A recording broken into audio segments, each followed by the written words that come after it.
we're gonna have a really, really good time. Talking about things that make us laugh and make us feel alive. Red noses and silly hats, big old cars on wild tracks. Let's just talk about clowns and coasters. Clowns and coasters.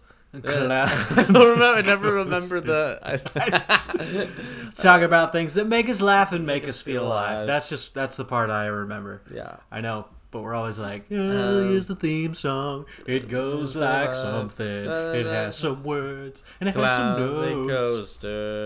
coasters. That could have been better. Hey! Hey, we are back. Hello, welcome to Clowns and Coasters. I'm Kyle Anderson. I'm Alex Prather. We're gonna talk about clowns and coasters. That's nice. That was real nice. That is nice. What's up, man? You added What like a is little. up? I love this thing. So we have a Google shared doc, and this week you added a cute little thing at the beginning called Fun Things. Yeah, I thought it'd be. I love fun things. I know you do. And I added that because there's just one thing I wanted to tell you about that I was excited about. I was like, Kyle would love this. Please tell me about fun things. So have you ever listened to the Stuff You Should Know podcast? Once or twice, yeah. Once or It's been a twice, while. yeah. It's odd. I've only listened to it for the first time like yesterday. But they had a short episode about exclamation points and how they've started and how they've changed over time. And They talk about. Yeah, damn right. Go ahead. something they talked about that I thought was just really flippin' cool was that they talked about how the exclamation point has, and I forget who, like, it was like a linguist or a sociologist or somebody that knows what they're talking about, was talking about exclamation points, and she said that they are now sincerity markers. Oh. So so like indeed. if you help me move and I say, "Hey, thanks for helping me move," period, that feels like I'm not being 100%. But if I say, "Hey, thanks for helping me move," exclamation point, you know I'm being sincere about my appreciation. That is very true, and something I do in emails often. I have to like stop myself. I'm like, no, you got to use periods, but I'm like, I want them to know I'm really happy. Like it's like I know. But no, I am absolutely an overuser of exclamation Oh, points. 100%. I think I put one Yeah. in every text that I send just to make sure anyone knows that I'm being friendly. Well, we've talked about this. The period in text, in like messages, text messages, has a whole different meaning. And you brought up the point that I love, like the fact that a text message shows up in its own bubble is in itself a punctuation, is a period. Yeah. Like you don't need that period. It's its own thing. Because you could send two texts in a row to separate the two. Yeah, I like that a lot. Yeah. Have you heard do you know about the interrobang? Oh, do I know? Come at me with the interrobang. You know, of I know course about you- the yeah. interrobang. But, like- tell me again. Tell me again about the interrobang.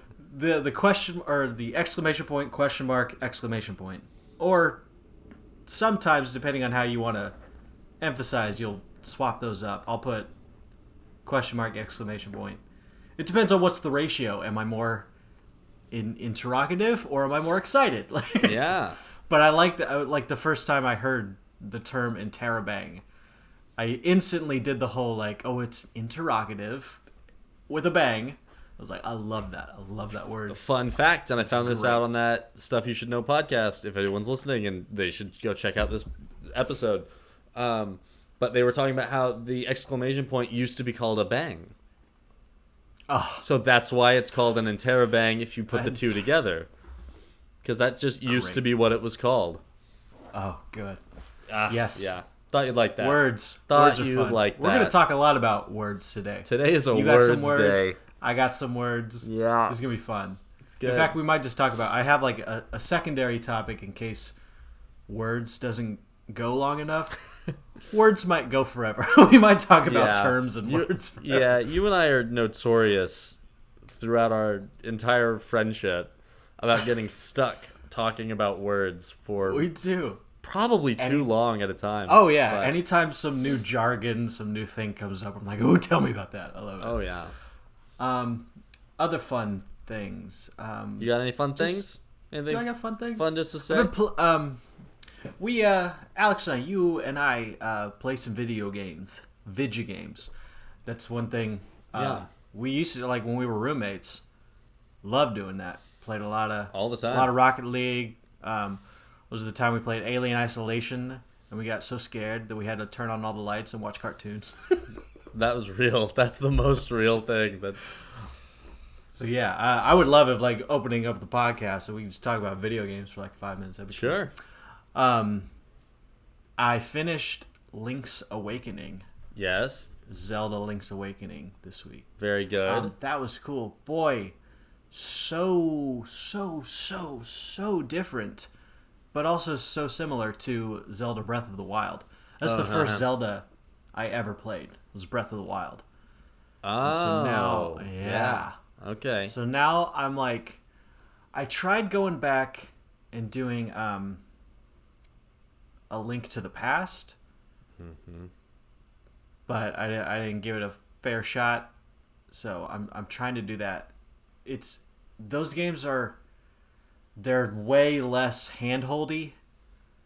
Those older games in general, like, they just kind of hope that you know it, which got a little frustrating for me at times on Link's Awakening, because there's sometimes where you'd finish like a main dungeon and you'd come out of the thing, and there's supposed to be, usually there's like a little owl that'll like flap and be like, "Hey, how you doing? Here's like a general direction of like what to do next." And occasionally he doesn't do that. So Yeah. I'm like, how would I have any idea where or what to do? So that's frustrating. But with the help of the internet, and I Sure. did probably more than I should have used that as a guide. But it's fun, man.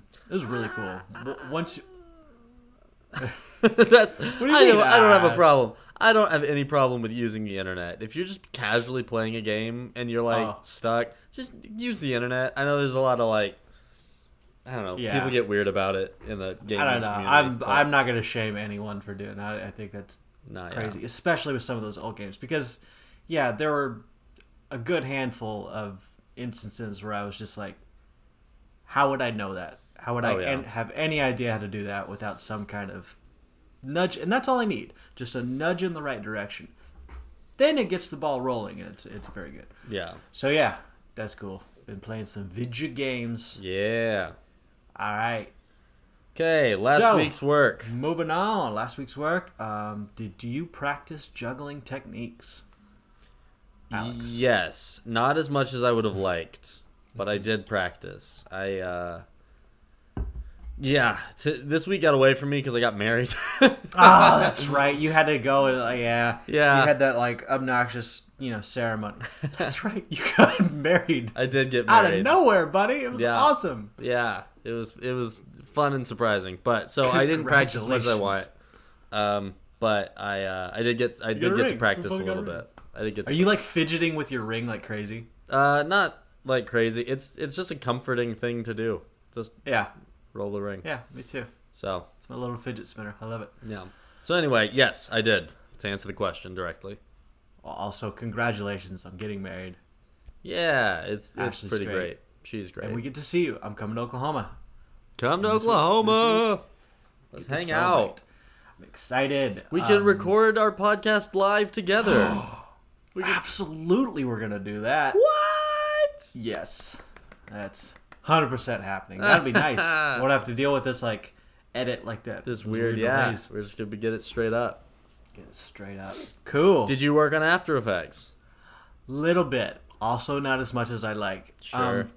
I bought this course, this online course. I have two of them. One of them, I have an old one that I forgot I purchased a long time ago. So I'm going back to that just to see if there's anything. So I did that. I like it. The guy who does the course he's got a really, really thick accent, which is okay, honestly, because I get to go back and listen to it. Because I have to go back and listen to it a couple times. I'm like, what did he Sure. say? which is good. It just reinforces. What's the accent? I believe it's Indian. I believe it's India. Cool. Very thick. Very so I like it. It's good though. Yeah. I'm Nice. working on it. Going through it. Getting through it. Slowly but surely. Yeah. Learning me some After Effects. Lots of Dig keyframes. Whoa. Adjustment layers. Eventually, you're gonna be able to get us a new opening logo and stuff. You'll be able I'm to hoping. do all the I'm stuff. hoping we can get. We can move some stuff around. It's pretty basic, which is fine Sure. for now. But Basics okay. Yeah. Okay. So another little new segment that you had the wonderful idea to do is just asking questions about the each other's area of interest. I like area of interest. Let's be clear. Not expertise. Not yet. Eventually, probably, but at the moment, interest. Yeah. No, I wouldn't say expertise. You have some expertise. We have expertise. We're getting there. I'm getting there. But yeah, asking questions. That's fun. Let's ask questions, Alex. Okay, so this was actually the question I had for you last week that I said I'm not going to ask because I don't think we have time. Because it was we only had a couple minutes left before we needed to wrap up. Yeah. But I was wondering if...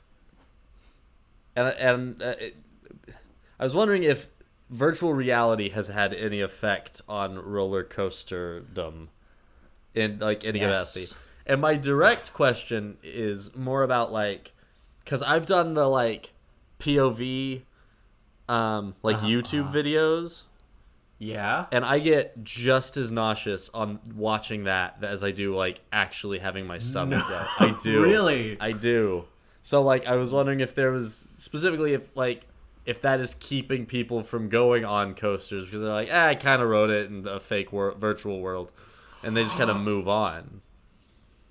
Oh, I am thinking of this totally different. This is great because I was already going to say we've cheated and you've already asked this question, but I already am realizing that I misinterpreted somewhat. Yeah. I thought you might have when we did our little pre-talk. I was he doesn't know exactly what I was going for, but that's okay. Well, that's good because there are two ends of this spectrum. So you're talking about putting on a VR headset and watching a POV of a roller coaster, which I've done, and you can totally do. I can do it. The PSVR, PlayStation VR, right? Yeah. You just go on YouTube VR mode and do the ones they put those cameras on and you can look around. Mm-hmm. I've done those. They're cool. I don't experience the sensation. Maybe you in your head do. Right. But when I'm talking about just my sense of motion sickness more than my tummy, my tum-tum. It's more visual for me. I don't know if that's had much. What was your question? Has that had an effect on? Basically, on people because that is a thing that for people that don't really know, they'll be "Oh, I've kind of already seen it," even if you haven't really experienced it. So I was wondering if there's any sort of people that are I kind of did a POV. I'll go do something else instead of going to a roller coaster that is a different experience, obviously. But I don't know. If anything, I don't have any facts on that, but I would guess that it would make people want to do rides more. But that's coming from my perspective, right? Yeah, the online, because you can go online right now and watch crappy or really good POVs of pretty much any coaster in Exile. Right. Just pretty much any one. I've had an interesting relationship with that because sometimes I can't help myself. I want to watch the POVs of everything, but there are sometimes where I'm there are a handful of rides that I'm so freaking excited about that I have to watch myself because I think I don't want to go in knowing too much because that might take away. Trying to go in as cold as possible. Sure. And I tried to do that as best I could with Steel Vengeance, the big new ride out of Cedar Point, the RMC conversion. Mm-hmm. Awesome steel I guess it's called a hybrid coaster. I went in pretty cold, and I think that was to my advantage. I think that definitely enhanced. Like I had a general idea, but since I'd watched the POV, So you're telling like- me? No, I don't mean to interrupt, but you're telling me that you watched the POV of a. whoa, what was that? As my laundry is done. Oh, It's like way across the house. I did not expect to be able to hear it. That's hilarious. anyway. You're telling me that you watch a POV of a roller coaster, and that somehow is like ruining the surprise ending of a movie. Like that affects your Like experience. spoilers? It's a spoiler somehow, because that blows my mind that that's even a possibility. Because it's just Yeah, it's just a somewhat. goins. It's just a goins. That can't. But no, that makes sense. Yeah, I'm just it's surprised. like I mean, I try to. I mean, we've talked about like spoiler culture, just like as friends. Just, Yeah. If anything, it can. It's probably a little overhyped to say that it really spoils it. I think it just makes me more excited for Right. what's to come.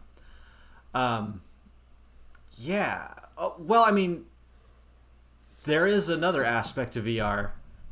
Dude, we can make this a whole episode, but there is another big aspect to VR that we haven't talked about, and that's like this new trend that has already faded out of style of putting VR headsets on passengers or on riders during roller coasters.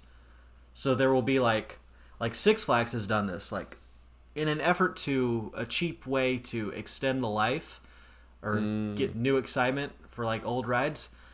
They'll, for like an older roller coaster, they'll put on VR headsets and have like an animated movie that goes along with, and it's usually like Superman or something. You're like flying with Superman, fighting Lex Luthor, while you're on a roller coaster. And I haven't done one of these. They look terrible. It does not seem like a good idea. Yeah. Because this is just anecdotally from what I've heard. If, like, say, if that animation, if that movie, that video is off at all from the timing, can you imagine, like, you're seeing, you're following Superman and he dives down, a giant building, and that's supposed to be like the first drop. Well, let's say you take that animation not a second early, so you're like bracing for it, and then the sensation doesn't come. Whoa! Like, talk about motion sickness. Like, even I don't think would have. So that animation better be spot the hell on. Otherwise, brains would go crazy. But yeah, this has been, and I think that's why you don't see this anymore. There was I think like about 5 years ago, 6 years ago, they kind of started doing this, and for whatever reason, I just missed out. Sure. I think they had one at the Six Flags, my home park, in Chicago. They had the VR headset on the drop ride. Like the drop tower, it was like Lex Luthor's Drop of Doom or something like that. And I would miss it. It was like literally the last day they were supposed to do it, and I went and it was closed. It was like raining or something. I was really bummed. Like, I want to experience that, but also, yeah, if that is off in any way, I don't think even the most hardened stomach could take that. That sounds like just a total. See, it seems like if you're gonna do anything like that, you would do AR. Like, you still get the full experience of seeing it, of how it is, but you would just add things to that experience. That might not be. Yeah. That sounds like if you were going to do something, because then there's no way to be off. Like, the things can be off, but that's kind of fine, because, like, it is what it is. Yeah. And it's just, it just seemed poorly implemented. Sure. To say the least. Yeah. Because, I saw the headsets they were wearing were like Samsung cell phones, like strapped onto, like, they went real cheap with it, and I don't. Oh, that doesn't seem like a good call. Yeah, it seems like there's a reason where that trend died out. Yeah. So yeah, that's a VR and Fascinating. POVs. Yeah. All right. All right. You got a question Let's for me? move on. Oh, question. Yes. Okay, so, actually, this came from Melanie, my fiance. She would like to know, and I would like to know as well. Are there any cultural or regional differences that are noticeable and obvious between clowns? Like, is an Australian clown gonna be picked out of a lineup over an American clown, or something? Ooh, that's good. I you're don't have a pondering. ton of. Again, this is one of the reasons I'm not an expert. I'm still an enthusiast, and I will become an expert over time. That's okay. I mean, yes. Also, to be fair, I cheated a little bit on my question. You asked it like earlier. in the Sure. week, so I'm kind of springing this on you now. No, that's good. That's what the questions portion is supposed to be. I dig it. All right. The short answer is yes.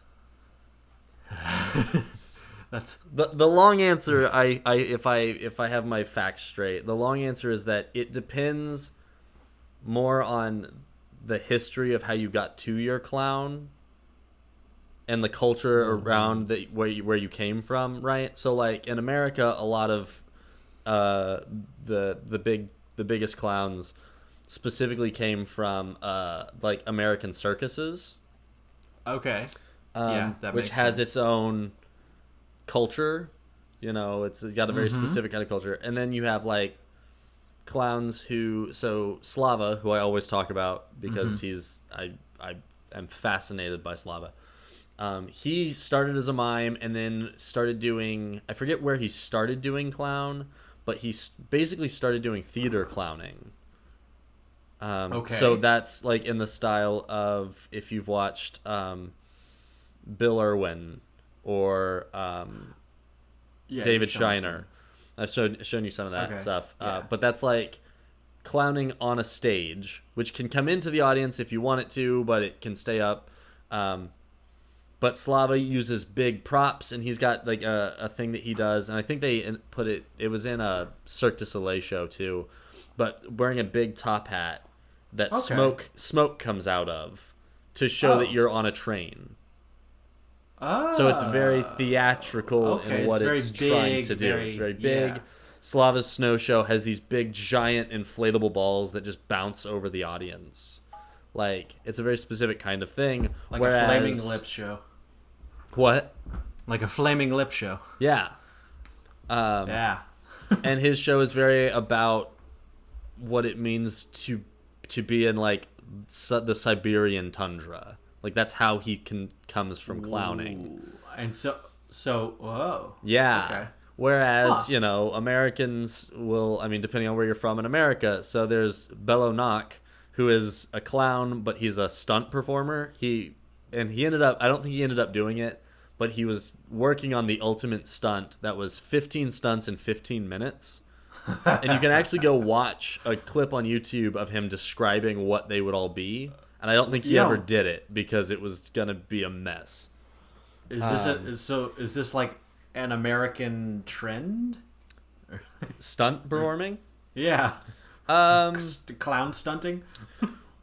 Not necessarily, but I mean, he definitely was the biggest. I mean, he came from like 4 generations of his family had been in the circus for 4 generations, so he was all about it. So it's more. So yes, there are cultural differences because we're all affected by what's around us. Yeah. But at the That same does seem time, like if there's going to be an American clown doing stunts in America, sure sounds American. right, absolutely. Whereas a guy pretending to be homeless and having it snow on his show is very Russian. You know what I mean? Yeah. Like, Yeah. so, but there's a great scene in Baskets season 3. If you've ever watched Baskets, I need to watch that. Yeah. they just put season 4 on Hulu, and we're about to start it. Yeah, Hulu like, just tonight had a or tomorrow. big FX. Yeah. I'm really digging that. But this is a great episode because the whole premise of Baskets is that Zach Galifianakis' character I was trying to went think of to his name, too. France. I could picture him. he went to France to study clown, and then he came back to America, and he was trying to do French clowning at the rodeo, and so there's this disconnect, and it's funny, and whatever. That's right. Why haven't I watched it? I gotta watch this show. This is you. It's fantastic. It's fantastic.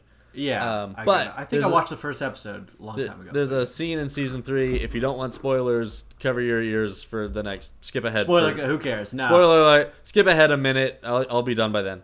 Anyway, season 3. These French clowns that he knew, in this beautiful scene, they come from France to see him basically. And he gets so excited, and he runs up and he puts on all of his French clown stuff, and he runs back downstairs, and they just look at him and they're like, "What are you doing?" And he's like, "This is Renoir, my French clown." And they just look at him and they're like, "But you're not French." And so there's this beautiful scene where they burn his costume, and so he can find his American clown. Oh, and it is a beautiful scene. It is beautifully shot. Like, we had to stop it so we could just appreciate the framing of the shot. It was amazing. Whoa. Yeah. That's like a huge character. It's huge. It's so cool. Burning of the clown. Yeah. So anyway, the direct answer is yes. There are differences, and you should pull your clown from your culture and your life. And I can't tell you all of those differences, but they're there, So it's pretty cool. Well, that's fantastic. I gotta go watch Baskets now. Go watch Baskets. It's so good. Cool. So cultural difference. All right. Well, Alex, you got something to share. I do. It is okay. So I have 2 things to share. The first part is basically just clown terms. I just want to throw some word burgers at you. Some word yummies. And then the second thing is a juggling thing that you're gonna lose your mind over. Okay. But I will describe that in a second. I'll let you read it. I'm just yeah. So first off, I just want to read some clown terms that you're gonna just like. So frameworks. So these are there's 2 different kinds of clown show, right? So there's frameworks, or the general outline of an act that clowns use to help them build an act. So this can either be a little bit or really detailed. There's lots of different room. And then a show is just the overall production that a clown is a part of, right? So it can be a theater show, it can be a circus show. Okay. It's made up of a combination of other things. Those are the pretty obvious ones. Those are the straightforward ones. Yeah. Yeah. Okay. Here are the fun ones that you're gonna like. Yeah, let's go. So I want to give the nitty gritty, get the lexiconic origin. Yeah. So, and again, this is very conversation based because these definitions won't take me long to describe. But so the first one is business, which is just the individual motions the clown uses, often used to express clown character. So business is just the little things that clowns do that aren't necessarily the big funnies, but they're just they speak to each individual performer. It's just called business. Well, that's cool. Yeah, well, that's different because I think of business as far as theater terms. For me, business is I'm an insecure actor and I need to have something to do on stage. Yeah, no, definitely. It's I need to have a coffee mug. I need to have something. Just do business. Yeah. But for clowns, it's a very specific form of expressing the character, the clown. Okay, it's definitely used. Yeah. All right. Yeah. Cool. Then you have a gag, which is a very short piece. Of a running gag. So gags can refer to specific kind of jokes, or a squirting flower is a gag. You can have a running gag. So it's something we've kind of heard, but it's a very specific form of that. Okay, now I get that, but this next one I would like to know the difference. Yeah. If you can, and I'm challenging you. The bit? Yeah. Yeah. So a bit is a clown's sketch or routine. So it's made up of gags. Ah. Yeah. Okay. So, and so it's okay. So it says the clown sketch or routine made up of 1 or more gags, either worked out and timed before going on stage, or impromptu bits composed a familiar improvisational material. So a bit is basically just a collection of gags or a gag that you can do. Yeah, it's more concentrated. It's more like the gag is a small piece of the bigger bit. Okay. Yeah? So, all right. I like that. Have So, you heard the... Never mind. Go ahead. No. Go ahead. What's your question? What you got? Do you have commitment? It's a Commitment. term I've... Yeah. Commitment. It's a term I like to use in improv. Commitment. Just commitment to the bit. Which presumably applies because when we're doing improv, whatever our bit is a slightly bigger chunk of the scene made up of us making a single gag over and over again usually. Okay. Right? So our comedy rule of 3, each one of those 3 is a gag and then the bit is the whole 3. Think of it as like in that kind of term. That's okay. Good to think. I like that. So this is the fun one for me. Yeah, let me hear about this. They call it the menu. Okay. And an entree is a clown act that's 5 to 10 minutes. That's made up of different gags and bits contained within the clowning framework. Okay. So all of the words. So this clown's got to go on and do their entree. Yeah. Like that would be a sentence. That Yes. One might, Yeah. What's the entree? It's the longer portion of a show that involves the gags and the bits being pieced together. Nice. Okay. So yeah. Yeah, no, go ahead. I'm going ahead. So then there's also a side dish, which is a shorter version of the entree, so it's like 1 to 3 minutes. Typically, so it's like the same thing as an entree, but a much shorter version. Oh, okay. So yeah. So a clown's menu. The clown's menu. So the clown's menu is just like is like a way of like just saying. Okay, entree is just a longer performance, pretty much. Yeah, pretty much. And the side dish is just another way of saying a more condensed version Yes. of that show. Okay. So I think I'm getting and it. it's like a menu kind of describes. A menu is like how you describe the frameworks, right? So a framework of like a show or a framework of like a bigger piece is got an entree. Mm-hmm. Yeah, and it can also have a side dish. Yes. And then each entree and side dish are made up of ingredients of bits, gags, and business. It's just all putting it on the menu. It's all putting it on the menu. This is very efficient. I like it. Yeah, absolutely.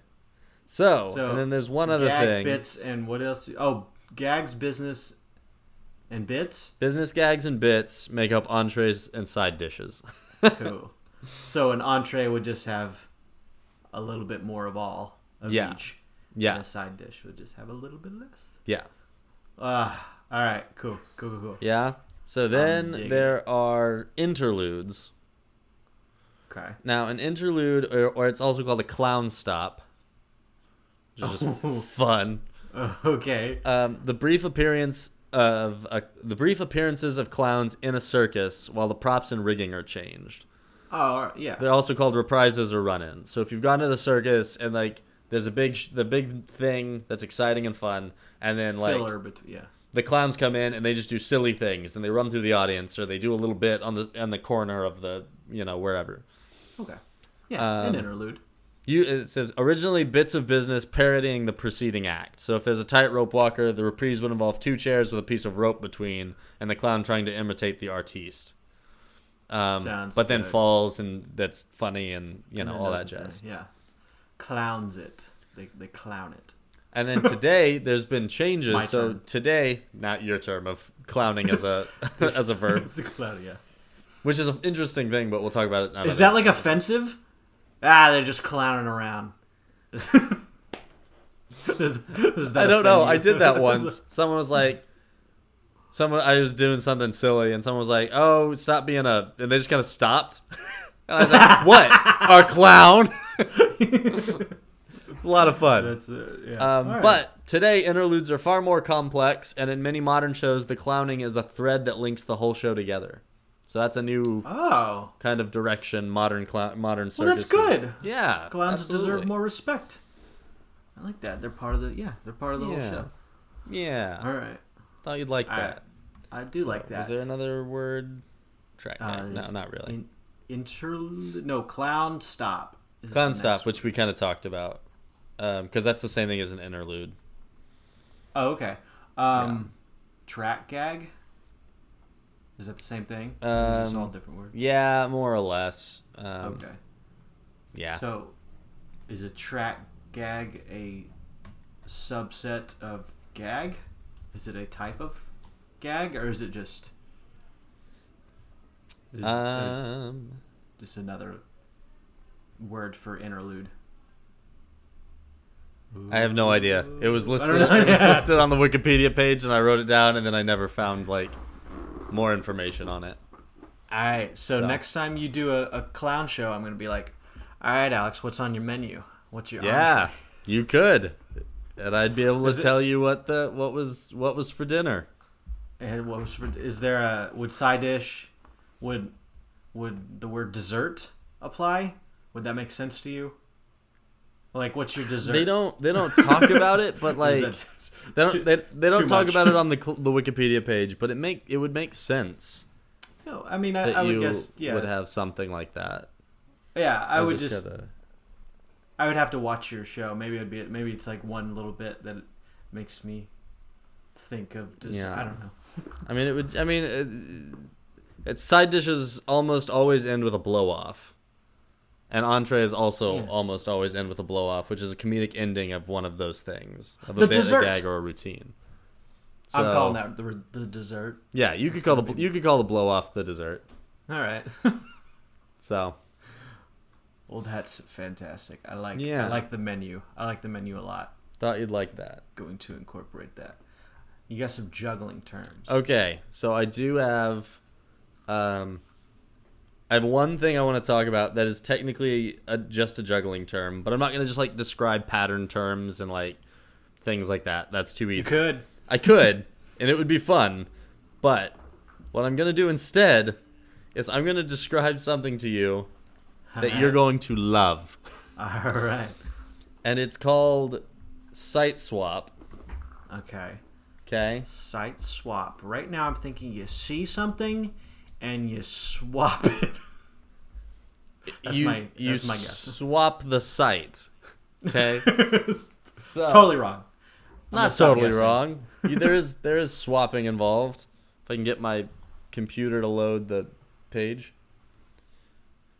My cat is asking for pets, and it's really cute. Aw, that's sweet. All right. It's Loading taking up its the sweet page. time. Loading up the site. page, Swapping the not- page. Yep. Making sure I What? don't get facts wrong. Back Do you get nervous about facts wrong? Do you get Facts nervous about wrong. that when you start getting on a rant? Because I can do that on roller coasters, and I'm like, I probably got all of the details wrong. Well, yes, I get nervous about that, but I also don't talk with enough confidence that I think every time I Disagree. every time I talk about something, I think I always give a little bit of a, I think, Yeah.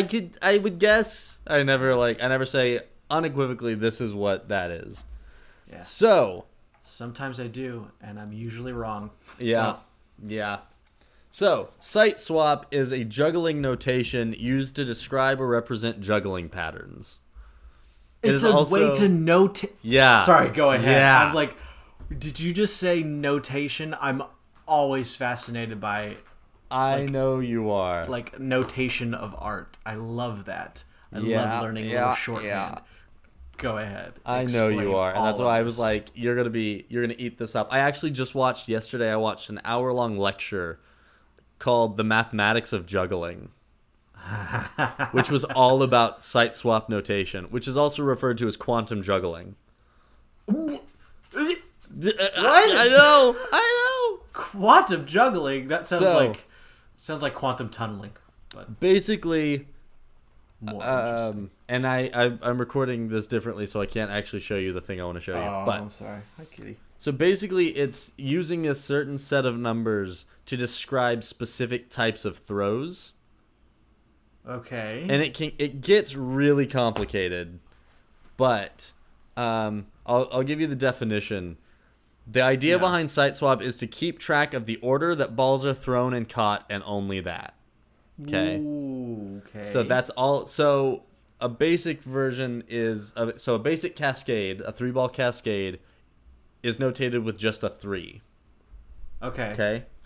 Which is just the common, for those who don't know, right? It's just like the basic. If you've ever seen anyone just juggle randomly, they've 3 probably balls. done a 3-ball cascade, which is Okay. so it's It's notated like as the a one thing 3. I can do really, really well. Yeah. So Yeah. the obvious ones are 1 to 6. So those are the best, and then after that it starts like 7, 8, 9 starts getting too weird. So 3 is a okay. I'm gonna describe this. What? Just like for clarity, like when you're practicing a juggling routine, would you have like a notebook paper and like jotting down 3s or is this like a way to write stuff down, or is this just a way to talk about it in a more It's succinct... mostly a way to talk about it in a more succinct way. So That's one of the things I was saying is like, you used to have to be like, you do a medium high throw with the right hand, and then you throw a medium with the left hand, and then you throw a tall with the right hand, right? If you wanted to describe something. Whereas you get to a point where you can just go, oh, you just do a. I'm trying to think of a good example of a good site swap, because they're what's like the most fascinating. jargony juggling? I'm putting too much on you, but I really want a conversation between jugglers. I know you were itching for the fun ones. No, I'm kidding. But like that would be great. To just... So basically, a 1 is you throw straight across. So you just go straight from the left hand to right hand without any height. You just give it a quick toss. A 2 is a hold. And the reason a 2 is a hold instead of a toss is because it technically, even numbers go to the same hand and odd numbers go to the other hand. Oh, what? Okay, so a 3, the reason a 3-ball cascade is a 3 is because it's actually 3 moderate height throws to the other hand. Okay. Okay? Does that make sense? Yes. Okay. Now Yeah. I get this. Yes. So 2. Yeah. So, go ahead. which is why a 4, if you have a 4, that's how you juggle 2. You juggle 4 balls, you juggle 2 in the same hand. They keep going to the same hand. Yeah, they don't cross, right? But the 4 is actually the height of the ball. The 4 is a certain height, it's a medium high throw to the same hand. Okay. Okay? A 5 is a high throw to the other hand. A 6 is a high throw to the same hand. Oh my Okay. goodness. Okay, this So- is getting mathy. It's so complicated. And so the reason that the 2 is a hold is it's technically a small toss to the same hand. So it's called either an active 2 or a lazy 2. Okay. Yeah. So a lazy 2 would be just holding, just holding. A lazy 2, you just hold the ball. Yeah. You just hold the ball. Yeah. An active 2. So if I have an active 4, that would be 2 active 2s. No, because a 4 is the 4 you do have to toss. So 2 is just down. So it's a Okay. height thing. So if you have a 2 at all, it's very low. Okay. That's right. Numbers. So the 4 would have to be a certain height. Okay. Okay? Yes. What? And a 5 would involve a cross. No. Odd numbers involve crosses. So a Yes, 5 okay, is yeah. how you would do a tall. It's high enough to juggle a 5-ball cascade. Okay. Yeah? Zoinks. Yeah. Yeah, that gets complicated. That's complicated. It's super But- complicated. And this is the easiest version of it. This is it's called vanilla site swap.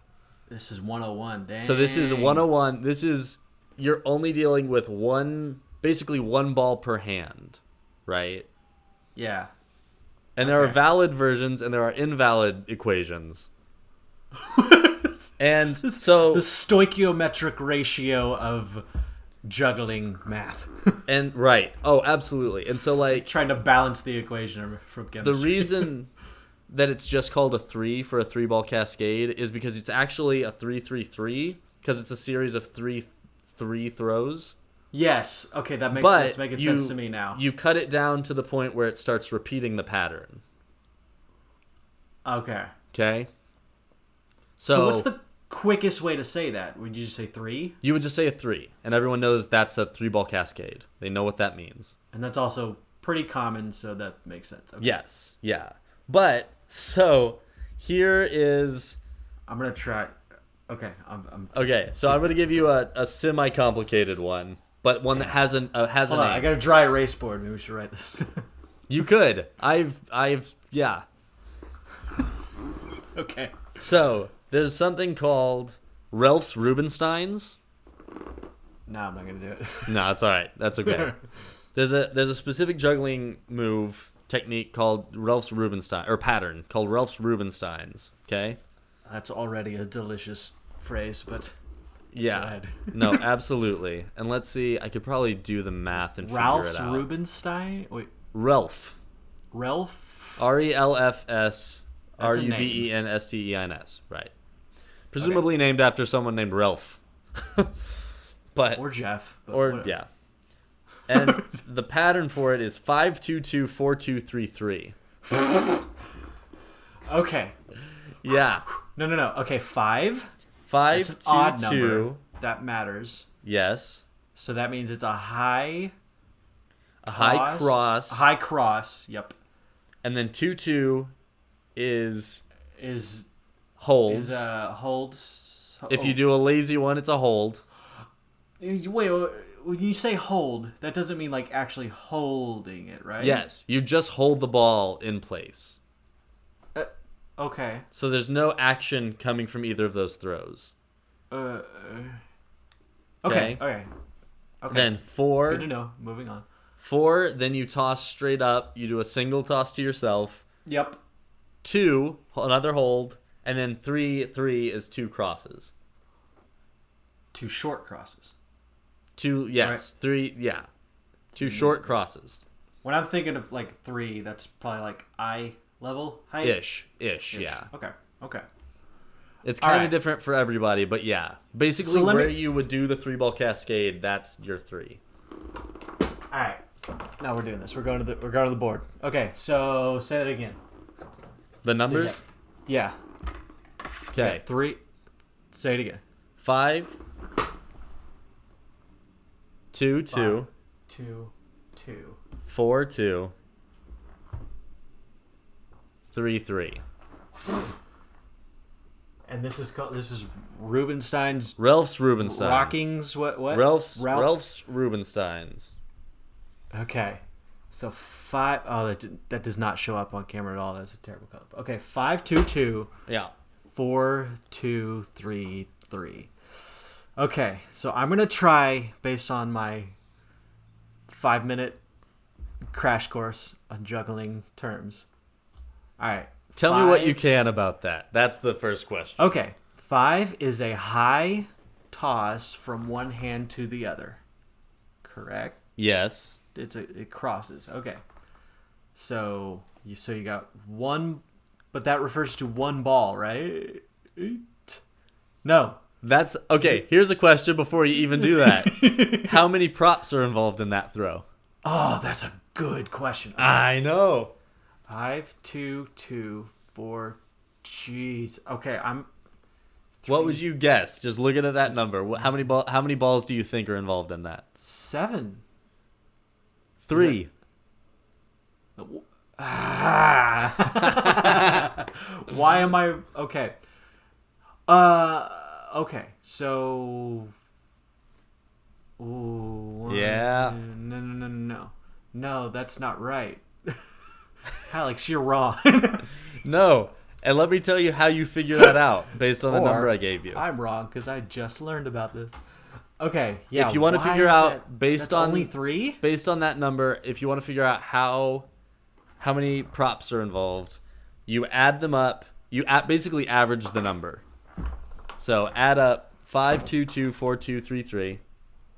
Divided by so that's Divided by however many 2.5, numbers 5. are there, which is 7. Okay.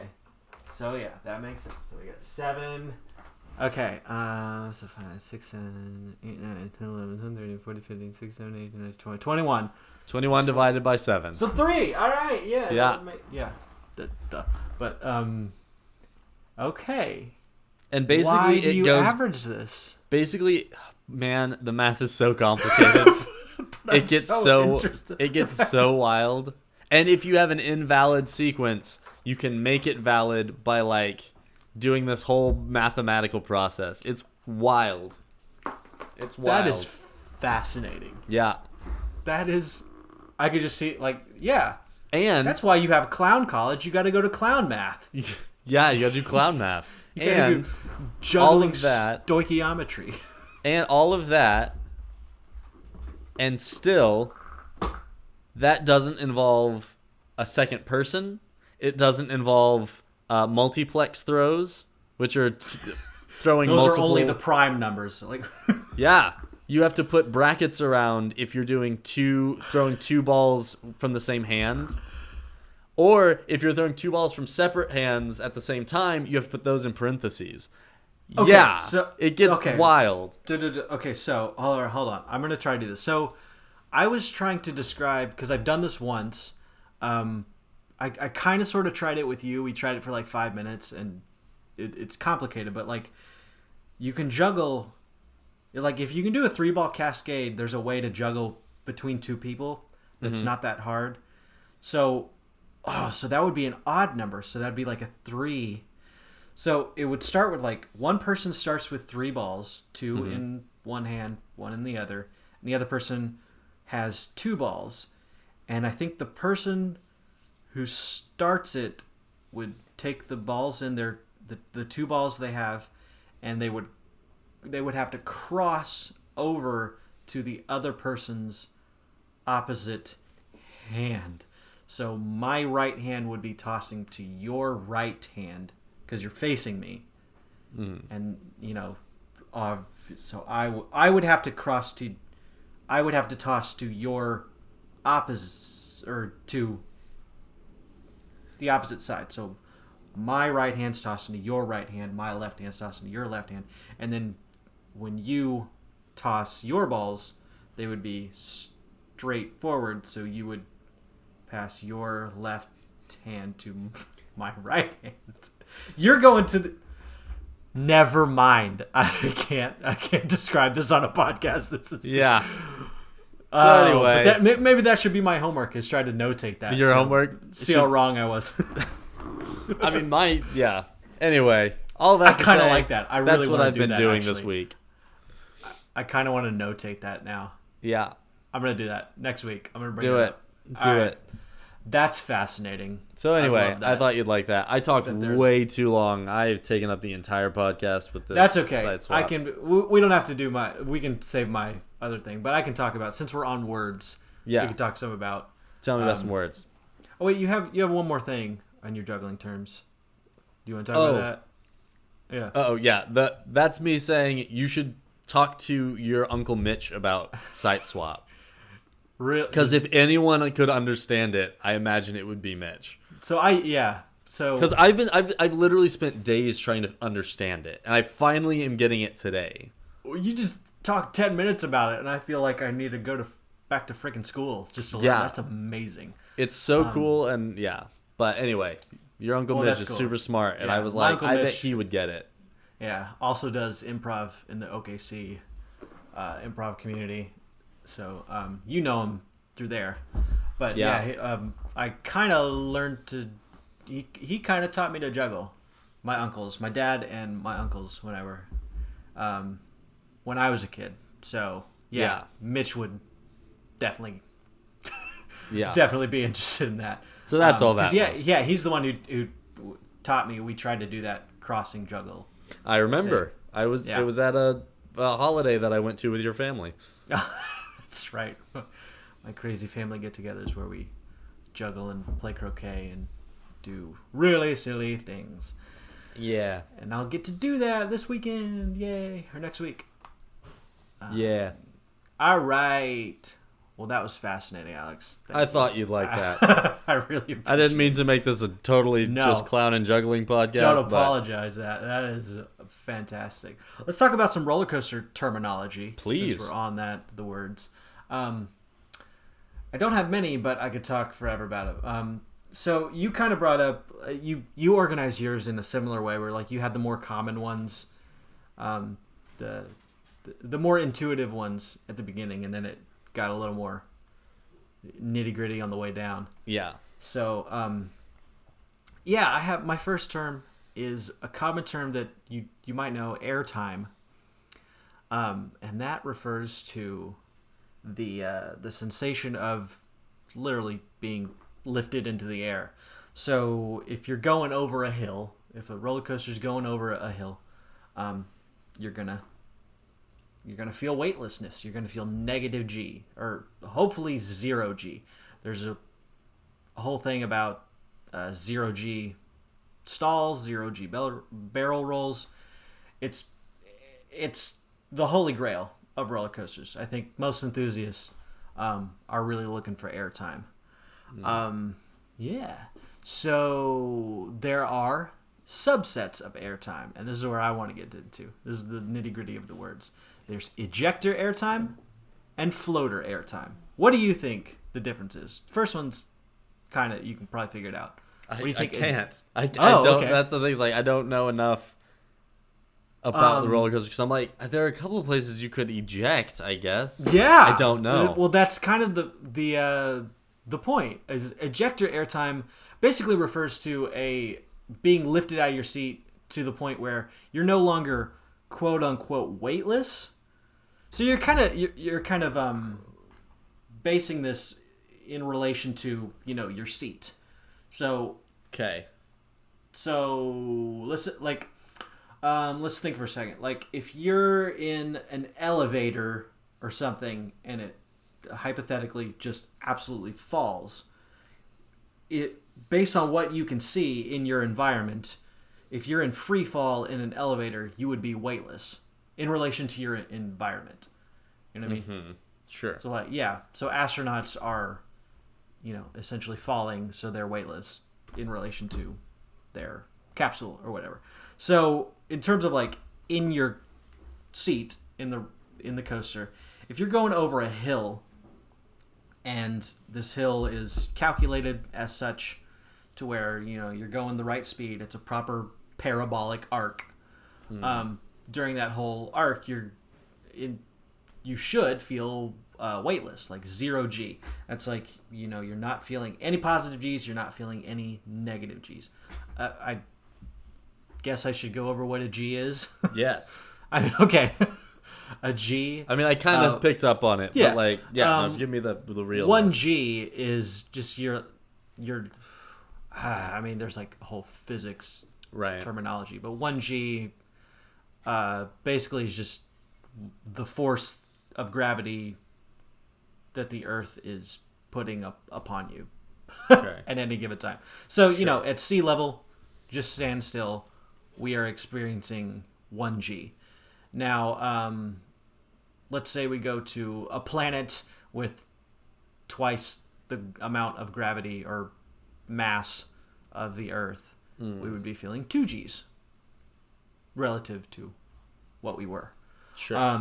So let's say like at a bottom of a hill on a roller coaster is typically the point where you experience the most positive Gs. Anywhere from 2 to, I've heard it can go up to like 5, 6. It can go high. Jeez. Yeah, it's usually those are not for very sustained periods of time, but yeah, I think there's one ride that was built. Oh, I forget where this is, but it was built on like an old mine shaft, and so they had very limited distance. Yeah, they had very little terrifying. limited distance. To level off at the bottom. So that leveling off at the bottom is very fast and very forceful. I forget the name of it, but yeah. So positive G's, negative G's. Those are 2 terminology things.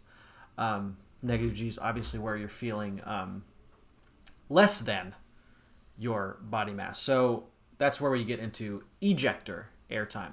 So floater airtime is where you're feeling you're floating. You're literally like you're just 0G. So like if you were to have the lap bar, say you're on a ride with a lap bar, say you got on the ride with your lap bar about an inch off of your legs. You shouldn't do that, by the way. And never mind. I have totally not broken that rule. Wink, wink. You shouldn't. But let's say theoretically, if you did have the lap bar up a little bit and you go over a hill, you would be floating. Ideally, if you're getting that perfect airtime, that perfect floater airtime, you should be right in between that lap bar and the seat and just be floating. So that is, and I love that sensation. So you're like looking at me like, what? I am. That sounds terrifying and fascinating. That's where you get that feeling that butterflies in your stomach. That's a feeling that I seek out a lot in roller coasters. I am a huge love airtime, which is why I love Steel Vengeance. It has, I believe, the record for most airtime. They calculated it at like 30 plus seconds of out of your seat airtime on that ride. All kinds of hills. Yeah. You're like, no. Yeah, that makes me uncomfortable. I understand you love it, but it freaks me out. Yeah. So ejector airtime would be like if you're getting negative G's in airtime. Let's say you're in the back seat of the train that has been whipped over a hill at pretty fast speeds. So you're likely going to be, the train's going to be just sailing down faster than your body can fall. So it's literally pulling you down. That's ejector airtime. That's also very fun. I do seek that out. Now, there is a great term that I've heard recently that I love is flowjector airtime. So that is, from what I can understand, it's basically you're just experiencing long-term ejector airtime. So it's like you're feeling that car, the lap bar. So basically, your thighs are like up against that lap bar because you're being pulled up out of your seat for a somewhat significant amount of time, like a noticeable amount of time. Floater airtime is just, you're feeling sustained, just weightlessness. You're going over that perfect hill. It's like, whew, that's nice floater airtime. Now, if you're going over a big hill and you're still being pulled down at incredibly fast speeds, that's flowjector. If you're experiencing, extreme negative G's for a significant amount of time. I'm trying to think of a good. Sometimes, let's say, you might experience a flowjector probably on something like Millennium Force. If you're in the back seat and front seat, big difference.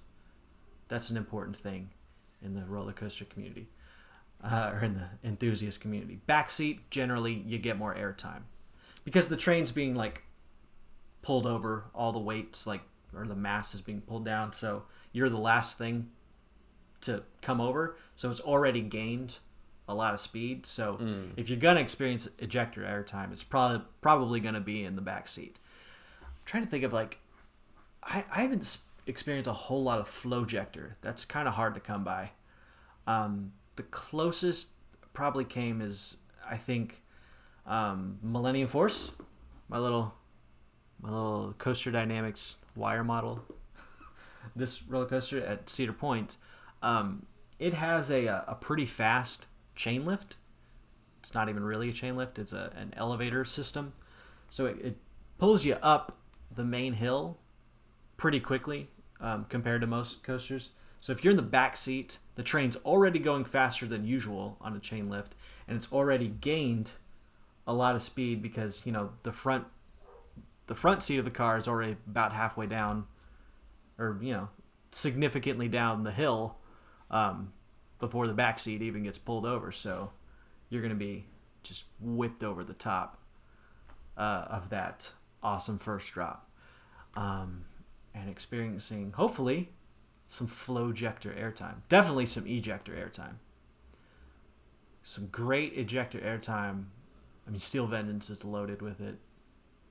I love it. So that's some airtime for you. Fascinating. I'm like, I don't think about it that way. So you don't. That's it never occurred to me. So now I'm just like, that makes sense. I know. Like, sometimes I it. talk It about makes this. sense. Like, let me tell you about the first time I heard like coaster terminology in the wild, like out amongst people, not like amongst the normies. Yeah, amongst the normies. Yeah, it was actually it was at I might have told this story. I know I told it to you. Can't remember if I told it on the podcast. I was talking about the guy who lost 100 pounds so that he could be a more thorough coaster enthusiast. I can't remember if we talked about that on the podcast or not. I can't remember if we talked about it on the podcast. Anyway, so last summer I met this guy in line for Goliath at Six Flags Great America, and he was just so excited and was just bragging. He's like, I've lost 100 pounds just so I can start this YouTube channel and become a real coaster enthusiast so I can get on these rides, because that's an unfortunate thing about roller coasters, that some of them are size, they're somewhat limited on size of passenger, which really sucks. But he did it. He lost a bunch of weight, and he was so excited. This was his first RMC. It was his first roller coaster built by Rocky Mountain Construction, and he was really excited about it because they have a very high reputation. And he also brought up, this was the term he brought up that I went, what? I just perked up, and I'm like, oh. So the term he brought up was not airtime, was not Flowjector, not ejector, but the next one I put on is stapling. I was like, what? I'd never heard that out in the wild, but I knew what it was. So amongst roller coaster enthusiasts, generally the preferred restraint system on rides for the enthusiast is a lap bar, like just a lap bar. There are over-the-shoulder restraints, or OTS restraints. Those are fine, but they tend to, if it's shaky, you can hit your ears on them and they can be uncomfortable. And they also kind of lock you in. You feel like you're stuck inside this kind of cage, more or less. And for an enthusiast, you want to feel more open, so that a lap bar definitely allows for a much more open, free experience. But when a ride operator staples someone, that refers to a ride operator will come by and cram your lap bar down as far as it'll go, and really just pin you in the seat, or stapling. And I heard him use that term. It was please don't staple me. And I was like, what? Never heard that out in the wild. Wow. I've heard it used on on message boards and stuff, and on YouTube. But that's fun. He was like, oh, I hope they don't staple me on this ride. And I was like, I know what that means. That's so excited. Cool. It was really cool. It was really cool. And he had an awesome ride. And Steven, I can't pronounce his name, but ThrillMax, if you're wanting to look it up, he started this YouTube channel, ThrillMax, Max spelt with 2 X's. Dos Equis. Cool YouTube channel. Great guy. Fun experience. I was really happy I got to meet him. And I was in his in the picture, that the on-ride picture, because he was in the car right behind me. So That's I was so cool. I was like, I'm in this guy's first RMC picture. And we chatted about it, and they displayed it in the store, because I came back a week later, and I was like, that's me, that's him, That's so fun. Yeah. So yeah, cool. There's some terminology that I really just plowed through. Any questions? No, I mean, yes, but no. Yeah, so ejector, flowjector, or floater. and Stapling. That's the weird one. That's weird. Ejector and floater airtime, you could probably parse that together if you thought about it. But like stapling, I'm like, what on earth does that mean? Like the first time I heard it, and I was like, yeah. That's but there's so cool. many others. Oh, I'm sure. Another good one. Oh, stacking. Now that it's off the top of my head, stacking is another interesting one that I had to like think about and figure out. Stacking is where like it happened to me once. In particular on that same ride, Goliath, someone threw up in the train ahead of us. I was with Melanie, and and so they were like cleaning up junk in the train that was already in the station. So the train behind us, or the train behind that train, which we were on, we were being stacked. Just like if a train is delayed, the trains behind it are going to just get like stuck in position just on the brake run, so they're stacking. So it's like, we're being stacked. Like that would be a phrase one might say. They're stacking us. We can't get on this. Look, they're stacking. That means there's a problem. It's like, this ride's not going too well. Look at these trains stacking behind it. The operations aren't going too well. Like that would be a thing that could be said. A thing that could be said. Yeah. Oh, that's fun. Hope they don't staple me on the stacking ride. that's a just bit of words. Yeah. It probably wouldn't be said, but could be. And then there's all kinds of other ones. Now I'm thinking of them all, but we're going a little long. We can talk about Valley next week. We're coming up on the ends of it. I took a little longer than I needed to, but I do remember. I remember saying this to Melanie one time. I was looking through like the roller coaster Reddit page, which is fantastic. I was like, "Oh, babe, Gatekeeper Valleyed last week." And did she say? She was what? So Gatekeeper's a ride that she really loved. It's a ride at Cedar Point. And apparently like a week, I can't remember if it was before or after, but like no, it was before. It was a really, really windy day, and valleying is a term that refers to if a ride doesn't make a hill, like say it goes up a hill, doesn't quite make it, and comes backwards and just, settles within the valley between two hills. That's called valleying. And so I said, "Oh, babe, Gatekeeper valleyed." And she was like, "That's terrifying." And then I had to explain what that meant, but that's funny. So when it goes through valleys, went through more than I thought. Yeah, valleying, stacking, stapling, ejector, floater, and flowjector. So good. Love it. So Went good. through a lot. Words. And like love being words. just I can't describe the experience of hearing that in the wild. Yeah. And like knowing that like I didn't even have to think about it.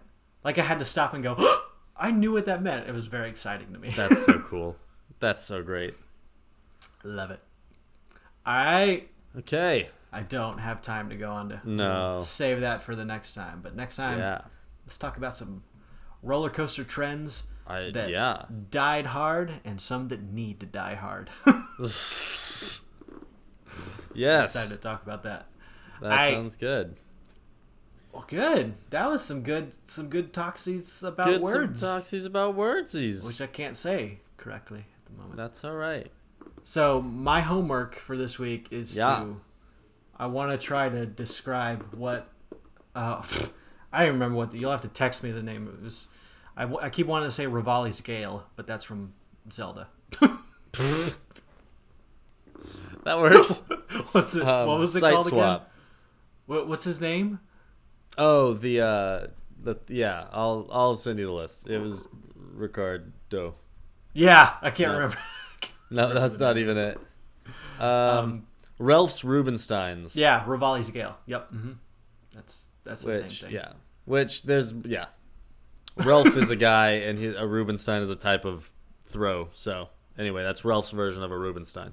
Anyway, yes, good. Good All luck. right. We just talked about clowns and coasters. Yeah. Oh wait. Yeah. This is the words to the song that you wrote, buddy. Yeah. I got you. All right. Last statements. I got it. Never lick a cactus if you're haven't had anything to drink. That's Yep. That's what it I is. agree. Play us out. See you next week. We just had a really, really good time. Talked about things that make us smile and make us feel sublime. Juggling balls and silly shoes, barrel rolls and loop-de-loops. We just talked about clowns and coasters.